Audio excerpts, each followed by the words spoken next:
Hi friends, good morning. ఈరోజు నేను మీకోసం స్పెషల్ చేయబోతున్నానండి.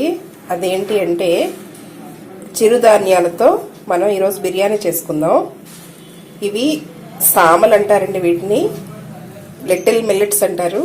వీటితో మనం బిర్యానీ చేసుకుందాం, సరేనా? ఇవి మినిమం 2 hours నానాలండి. ఇవి మనం వండుకోవాలంటే, మనం చేసుకునేది బిర్యానీ కాబట్టి నేను ఒక 1 hour నానబెడదాం అనుకుంటున్నానండి. ఇప్పుడు నేను వీటిని వాటర్లో పోసుకుంటాను. లిటిల్ మిల్లెట్స్కి బిర్యానీకి కావాల్సిన పదార్థాలు ఏంటో చూద్దామండి.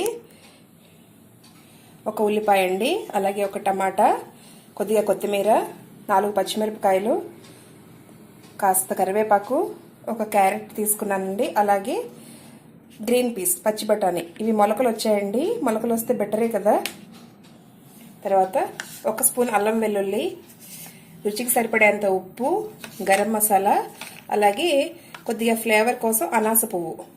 నేను దీంట్లో బిర్యానీకి వేసే ఫ్లేవర్స్ అన్నీ ఇవ్వట్లేదండి, ఎందుకంటే ఇది సాఫ్ట్గా ఉంటేనే బాగుంటుంది. అందుకని నేను ఫ్లేవర్ కోసం ఒక అనాస పువ్వు మాత్రం వేసుకుంటున్నాను. అలాగే ఆయిల్. తర్వాత ఈ మిల్లెట్స్ అండి, ఈ సామలు నేను బాగా 1 గంట నానబెట్టుకుని బాగా 2-3 సార్లు కడిగి వాటర్ అంతా తీసేసి పెట్టుకున్నానండి. ఇప్పుడు నేను దీన్ని ఎలా చేయాలో చూపిస్తాను. నేను స్టవ్ వెలిగించుకుని ప్యాన్ పెట్టుకున్నానండి. ఇప్పుడు దీంట్లో మనం ఒక 2 నుంచి 3 స్పూన్లు ఆయిల్ వేసుకున్నాము. ఈ ఆయిల్ హీట్ అయిన తర్వాత, ఆయిల్ హీట్ అయిందండి.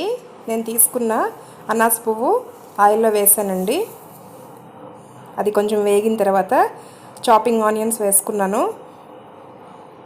ఇవి లైట్గా కలర్ చేంజ్ అవుతుండగా కరివేపాకు కూడా వేసుకున్నానండి. 2 కొంచెం కలర్ చేంజ్ అయిన తర్వాత పచ్చిమిరపకాయలు,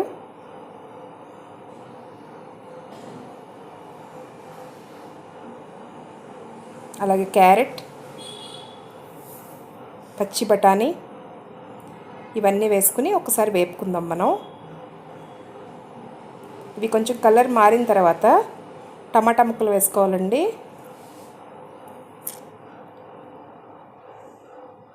మనం తీసుకున్న వెజ్జెస్ అన్నీ లైట్గా కలర్ మారాయి కదండి. ఇప్పుడు మనం ఇందులో 1 స్పూన్ అల్లం వెల్లుల్లి పేస్ట్ అండి,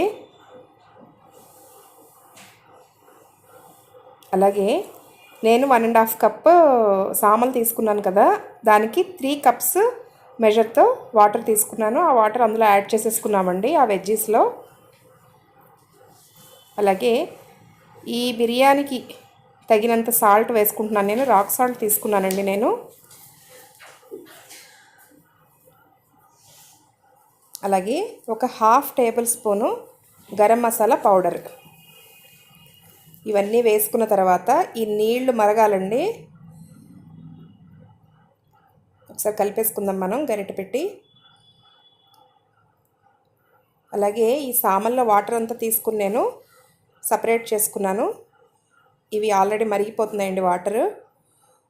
ఇప్పుడు ఈ లిటిల్ మిల్లెట్స్ ఉన్నాయి కదండి, అవి ఈ ఈ వాటర్లో వేసేసుకుందాం. ఈ వెజ్జీస్లో వేసుకున్న తర్వాత ఒకసారి కలుపుకున్నాను. అలాగే మూత పెట్టి విజిల్ కూడా పెట్టుకున్నానండి. స్టవ్ హైలో ఉంచుకున్నాను. అలాగే 2 విజిల్స్ వచ్చిన తర్వాత ఒక్కసారి మనం సిమ్ చేసుకుని 1 minute ఉంచుకున్న తర్వాత ఇంకో విజిల్ వచ్చిందండి. ఇప్పుడు నేను స్టవ్ ఆఫ్ చేసేసుకున్నాను.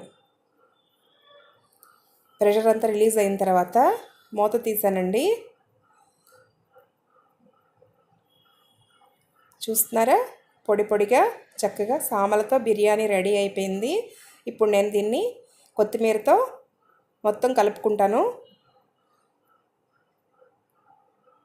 డిష్ అవుట్ కూడా చేసేసుకున్నాను నేను.